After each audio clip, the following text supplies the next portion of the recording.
Abraham was the son of Terah, and Terah was a maker of idols, which he sold to the people round about him. Now this is the story of how Abraham came to believe in the true God, and in the ancient book the story is put into the mouth of Abraham himself, and he tells it in this way. I was troubled in my mind because I desired to know who was in truth the strongest of all the gods. And one day when I was attending to the gods of my father Terah, gods of wood and stone, gold and silver, iron and brass, I went into the temple where they stood, and found that one of them, the god named Marumath, who was carved out of stone, had fallen over and was lying at the feet of the god Zacchaeus. When I saw that, I was alarmed, and thought that I should never be able to put him back in his place by myself, because he was so heavy. So I went and told my father, and he came, and the two of us could hardly manage to move him. But as we were doing so, the head of the god broke off in my hands. At that my father said Abraham, and said, Here am I, bring me the chisels out of the house. And when I had done so, he fashioned another Marumath out of stone, without a head, and fixed the head that had come off the first Marumath upon it, and the rest of the old Marumath he broke in pieces. After that he made 5 more gods, and bade me take them and sell them in the streets of the city. And I saddled the ass, and put them upon it, and went to the river to sell them. And there I found merchants coming from Vandana in Syria with camels, on their way to Egypt to bring papyrus from the Nile. And as I was talking with them, one of their camels belched, and the donkey took fright and ran off, and the gods fell off its back, and 3 of them were broken, and only 2 remained whole. But when the Syrians saw what had happened, they said, Why did you not tell us that you had gods to sell? We might have bought them before the donkey took fright, and they would not have been destroyed. At least we will take the gods that remain, and pay you the price of them all. And they did so. And the broken gods I cast into the river Gur, and they sank and were seen no more. But as I returned home, I was bewildered and divided in my mind. I said to myself, What an evil trade is this that my father practices! Is not he in truth the god of his own gods, which he makes with his chisels and lathes and his skill? Ought they not rather to worship him than he them? Surely it is all deceit. Look at Marumath, who fell and could not get up again, and these 5 other gods which could not punish the donkey for running away with them, nor keep themselves from being broken and thrown into the river. And as I was thinking of all these things, I arrived at my father's house. Then I gave the ass his hay and water, and went in and gave the price of the gods to my father Terah, and he was pleased, and said, Blessed be thou of my gods, my labour has not been in vain. But I said, It is rather thou, Father, that givest blessing to the gods, for thou art their God. Their own blessing is vain, and their help is naught. If they cannot help themselves, how should they help thee or bless me? But he was very angry with me for speaking lightly of his gods. Then I went out of the house, and after a while my father called me and said, Gather up the chips of the fig wood wherewith I was making gods before you came in, and see about preparing dinner. And as I was doing so, I found a little god lying among the straw and the rubbish, and on his forehead was written, The god Baraset. So I kept him and did not tell my father, and when I had kindled the fire to cook the dinner, and was going out to fetch the food, I set Baraset down in front of the fire, and said to him, Baraset, take care that the fire does not go out before I come back, and if it does, blow upon it and revive it. Then I went out and did my errand, and when I returned, I found Baraset fallen over backwards, and his feet were in the fire, and were badly burnt. And I laughed to myself and said, You are in truth a good fireman and cook, Baraset. Just then the fire caught upon his body and burned him all up. When the time was come, I brought food to my father, and he ate, and I gave him wine and milk, and he drank, and rejoiced and praised his god Marumath. And I said, Father, you should not praise Marumath, but rather Baraset, for he has done more for you. He has thrown himself into the fire to cook your dinner. And where is he now? Said my father. He has been burnt to ashes, I said, in the heat of the fire, and nothing but dust is left of him. And my father said, Great is the strength of Baraset. I will make another one today, and he shall prepare my food for me tomorrow. Now when I heard my father say these words, I laughed in myself, and yet I was troubled and angry in my soul. And at last I answered and said, Whichever of these things you honour as a god, it is folly. The god Zukias, who is the god of my brother Nahor, is more honourable than your god Marumath, for he is adorned with gold finely wrought, and when he is old he will be fashioned over again. But if Marumath is broken or injured, he will not be renewed, for he is only of stone. And again, the god Johuv, who stands next to Zukias, is more honourable than Barasat, for he is covered with silver. But as for Barasat, you made him yourself with your axe, and look, he is fallen upon the earth, and the fashion of his likeness is destroyed, and he is burnt to ashes. And you say, Today I will make another, and he shall prepare my food tomorrow. But I say to you, my father, the fire is mightier than all your gods of gold and silver and stone and wood, for it can devour them all. Yet I call not the fire God, for it is weaker than the water, which can subdue it. Yet again I call not the water God, for the earth swallows it up. Neither call I the earth God, for it is subject to men that till it, and to the sun that gives light to it. Neither call I the sun God, for it is overcome by the darkness of night. But I say that there is one true God, who hath made all these things, who hath made the heavens blue, and the sun golden, and the moon and stars white and shining, and hath raised up the earth from among the waters, and breathed into thee the breath of life, and hath sought me out in the trouble of my soul, and would that he might reveal himself unto us. And as I was speaking these words to my father in the court of his house, there came from heaven the voice of a mighty one speaking out of a cloud of fire, and said, Abraham, Abraham. And I said, Behold, here am I. And he said, In the thought of thy heart thou seekest after the God of gods and the maker of all things. I am he.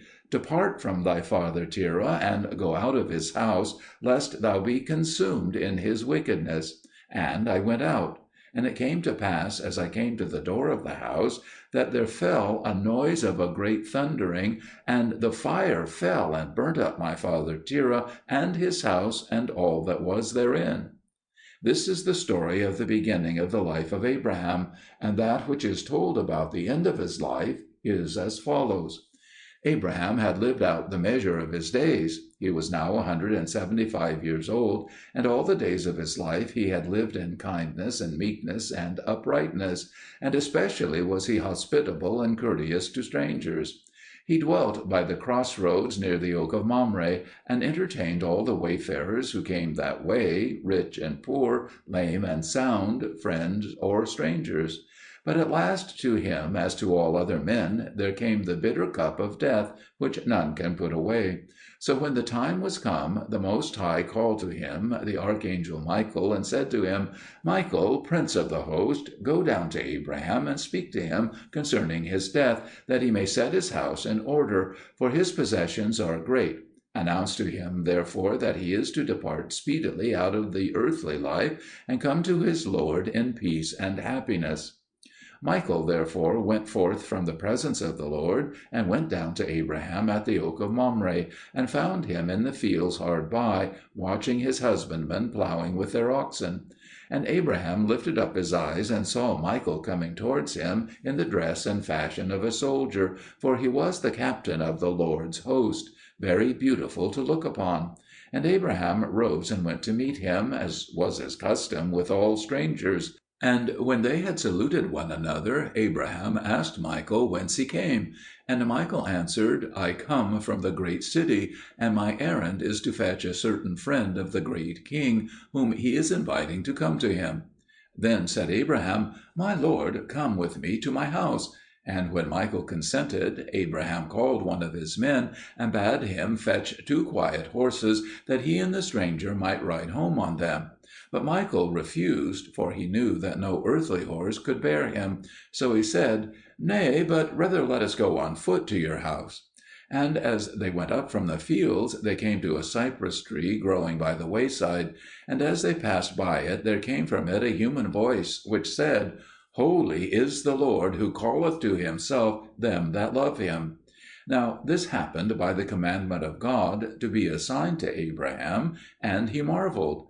But when he looked at his companion and saw that he seemed to take no notice of it, he said nothing, thinking that only he had heard the voice.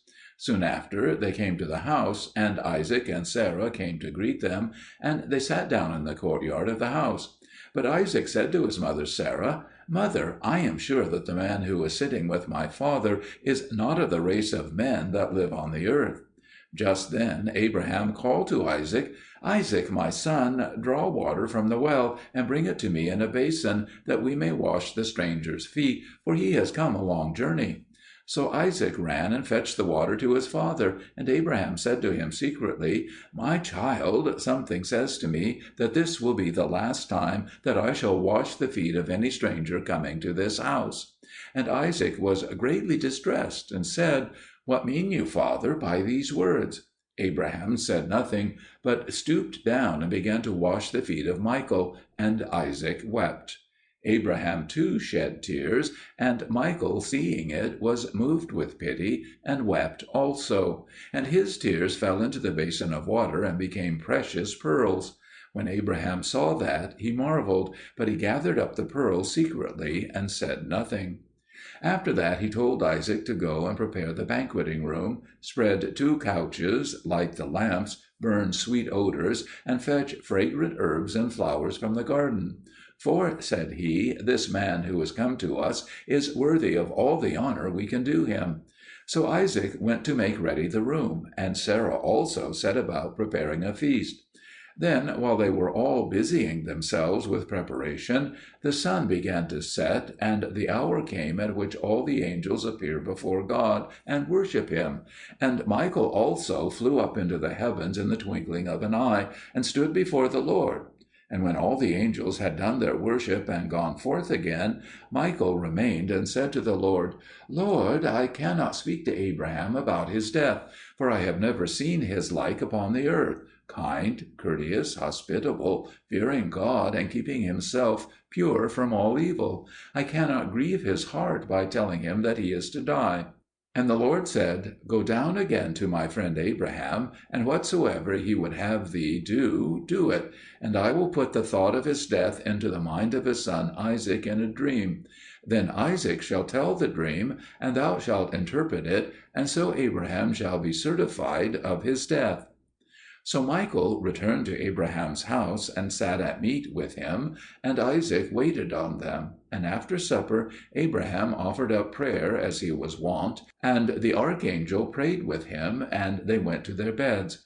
Isaac also asked his father if he might sleep with them, for he desired exceedingly to be near the wonderful stranger and to hear his words. But Abraham said, "Nay, my son, lest we be burdensome to the stranger." Therefore Isaac bowed down and received his father's blessing, and went to his own chamber. And about the 3rd hour of the night Isaac dreamed a dream, and it frightened him, so that he leapt out of bed, and ran hastily to the room where Abraham and Michael were sleeping, and beat upon the door, and said, "Father, open to me quickly, let me kiss you once again before they take you away from me." Then Abraham opened the door, and Isaac ran in and hung upon his neck, weeping loudly. And Sarah was awakened by the noise of the weeping, and came quickly to them. And she also wept, and said, "What is the matter? Has your brother, who is come to us, brought you evil tidings of Lot, your nephew?" But Michael said, "No, lady, it is not so. But as I think your son Isaac has dreamed a dream which has troubled him, so he came to us weeping, and we were moved at the sight of his tears, and wept with him." Now Sarah, when she heard the sound of the voice of Michael, became sure in her own mind that it was an angel of God who was speaking. She beckoned therefore to Abraham to come to her at the door of the house, and took him aside, and said to him, "Do thou know who this man is?" And he said, "No." "Do you remember," said she, "the 3 men who came to us once at the oak of Mamre, and how you killed a calf and prepared a feast for them, and how, when the calf was eaten, it suddenly became whole again and sprang up and ran and suckled its mother? I am sure that this is one of those 3 men." Abraham answered, "Sarah, you have hit the truth. Praised be God for his wonders. Now I tell you that last night when I was washing the feet of this man, I said to myself, 'Surely these are the feet that I washed long ago under the oak tree.' And furthermore, he shed tears, and they fell into the water and became these pearls. And he drew the pearls out of his bosom and showed them to her, and she bowed her head and praised God and said, 'Be sure, Abraham, that he is come to reveal some matter to us, whether for evil or for good.' Then Abraham left Sarah and went in and said to Isaac, 'Come here, my child, and tell me what you saw, and what caused you to come to us in such haste.' And Isaac said, 'It was this, father. I saw in a dream this night the sun and the moon upon my head, and the rays of the sun were all about me and enlightened me, and I rejoiced in them. Then I saw the heavens opening, and a shining man, brighter than 7 suns, came down, and he approached me and took the sun from off my head and carried it up into heaven, and again, after a little while, as I was sorrowing over it, he came and took the moon from me. Then I was greatly distressed, and I besought him, saying, "Nay, my lord, do not take all my glory from me. Have pity upon me. If thou must needs take the sun, yet leave me the moon." But he said, "Suffer them to be taken up to the king above, for he desires them to be with him." So he took them away, saying, "They are removed from toil unto rest, and from darkness unto light." But their glory he left upon me. Then I awoke. And Isaac ceased speaking. Then Michael said, "Hear me, righteous Abraham. The sun which Isaac saw is you his father; the moon likewise is Sarah his mother; and the shining one who came down out of heaven and took them away is myself. And now be it known to you that the time is come for you to leave this earthly life and go to God." But Abraham said, "Why, here is a marvel indeed! And are you the one appointed to take my soul from me?" He answered, "I am Michael, the captain of the host of God, and I am sent to speak to you concerning your death." Then said Abraham, "I know that you are an angel of God, and that you are sent to take away my soul. But I shall not follow you." When Michael heard that word, he vanished away from them, and went up to the heavens, and stood before the Lord, and told him what Abraham had said. And the Lord answered, "Return to Abraham, my friend, and speak yet again to him. Thus saith the Lord, I brought thee out of thy father's house into the land of promise. I have blessed thee and increased thee more than the sands of the seashore, and more than the stars of heaven. Why dost thou resist my decree? Knowest thou not that Adam and Eve died, and all their offspring? None of the forefathers escaped death. They are all of them gone unto the place of spirits. All of them have been gathered by the sickle of death. And I have not suffered the angel of death to approach thee. I have not permitted any evil disease to come upon thee, but instead I have sent mine own prince Michael to speak peaceably unto thee, that thou mayest set thine house in order, and bless thy son Isaac, and depart in peace. And now thou sayest, I will in no wise follow him. Knowest thou not that if I send death unto thee, thou must needs come, whether thou wilt or no?"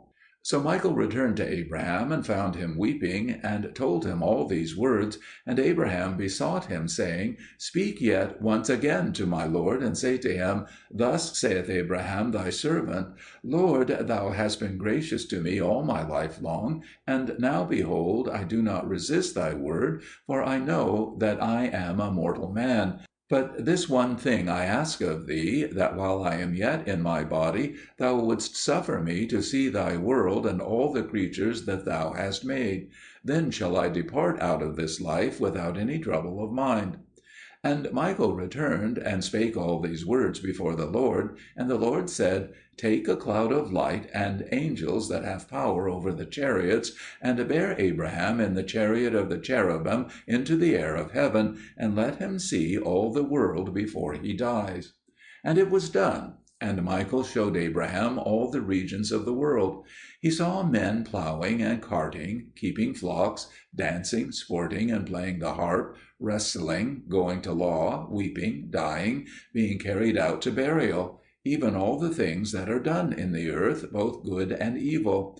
And in one place they saw men with swords in their hands, and Abraham asked Michael, Who are these? And Michael said, These are thieves who are going out to steal and to kill and to destroy. Then Abraham said, Oh, that God would hear me, and send evil beasts out of the forest to devour them. And in that moment wild beasts rushed out upon them and tore them to pieces. Then in another place he saw men and women feasting and drinking before their idols, and he said, Oh, that the earth might open and swallow them up. And immediately it happened as he had said. And in yet another place he saw men breaking through the wall of a house to enter it and rob it.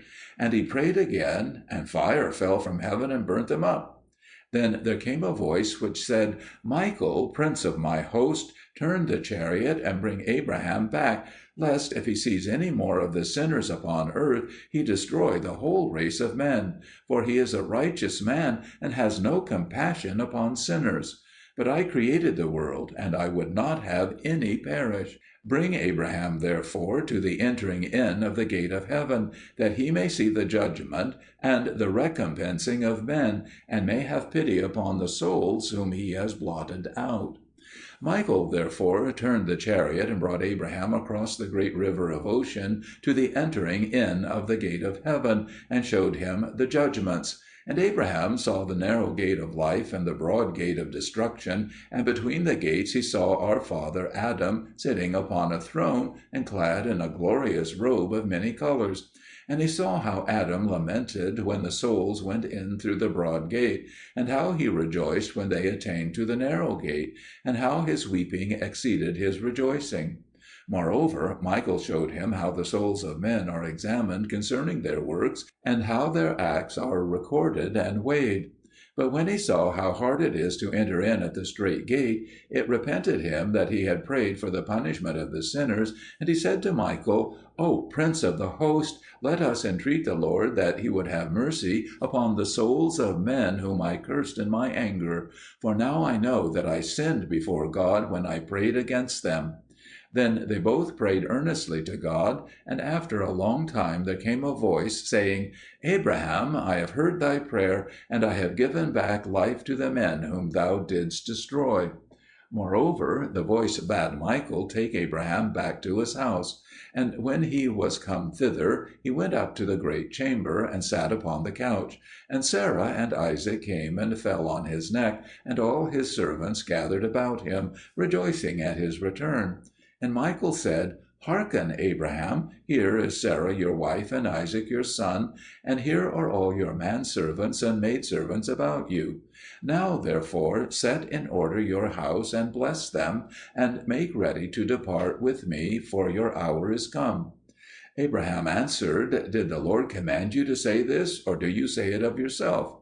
Michael said, The Lord commanded me, and I give the message to you. Yet for all that, Abraham answered, I will not follow you. So Michael went forth and stood before the Most High again, and told him the words of Abraham. And he said besides, I cannot lay hands upon him, for there is not his like upon the earth, no, not even the righteous Job.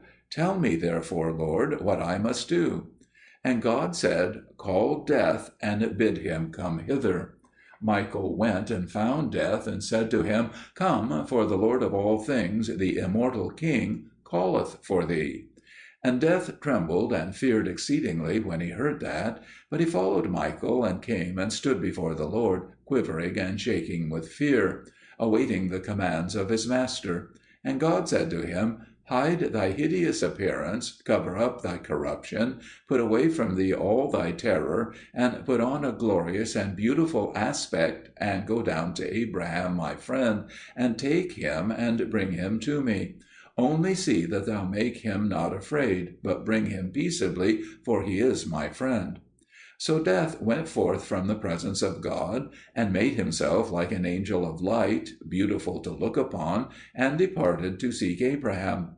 Now Abraham had come down from his chamber, and was sitting under the trees of Mamre, leaning his head upon his hand, expecting the return of Michael the archangel. And suddenly he was aware of a sweet perfume, and of a light shining near him.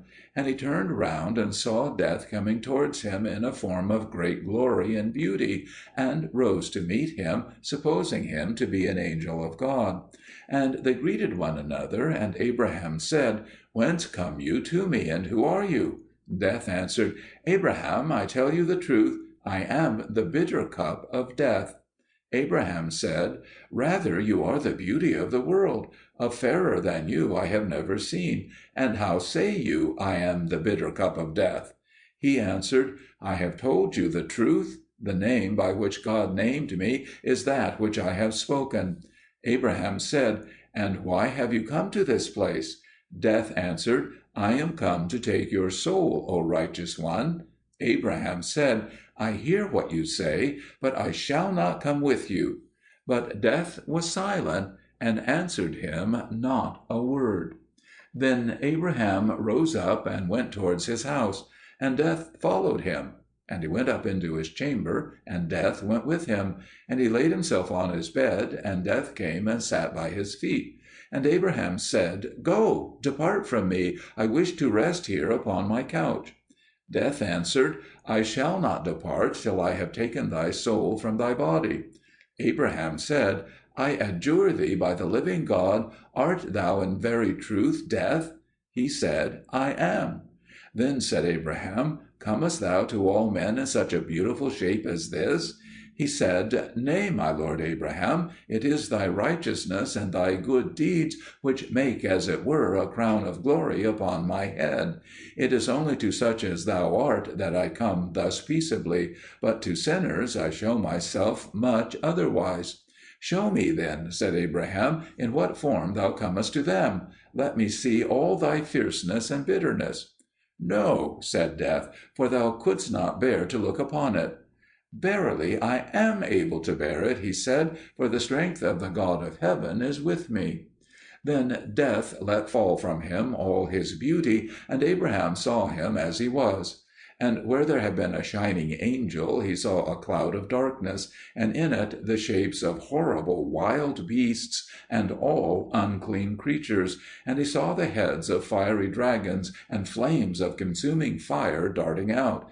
And he seemed to see a dreadful precipice before him, and then a rushing river, and flashes of lightning and crackling of thunder, and thereafter a tempestuous raging sea.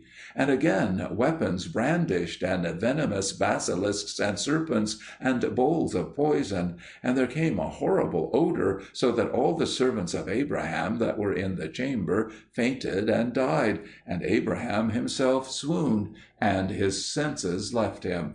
When he came to himself, Death had hidden his horrible aspect, and put on his beautiful form again. And Abraham saw his servants lying dead, and said to Death, "How is it that thou hast slain these?" And Death said, "They died at the sight of my countenance, and in truth it is a marvel that thou also didst not die with them." "Yea," said Abraham, "now I know how it was that I came by this faintness of spirit that is upon me. But I pray thee, Death, inasmuch as these have been cut off before their time, let us entreat God that he would raise them up again." So Abraham and Death prayed together, and the spirit of life returned into the servants that had been killed, and they rose up again. After that Abraham conversed with Death. Then Sarah and Isaac came in and talked with Abraham as he lay on his bed. And Abraham said to Death, "I beseech thee, depart from me for a little, for since I looked upon thee, weakness is come upon me, and my breath labours, and my heart is troubled." Then said Death, Kiss my right hand, and thy strength will return to thee, and thou wilt be filled with joy." So Abraham kissed the hand of death, and the soul of Abraham clave to the hand of death, and left his body. And straightway Michael was there, and a multitude of angels with him, and they accompanied the holy soul of Abraham, and brought it into the heavens, into the presence of the Most High, there to abide everlastingly in gladness and brightness, in the place from which all sorrow and sighing are fled away.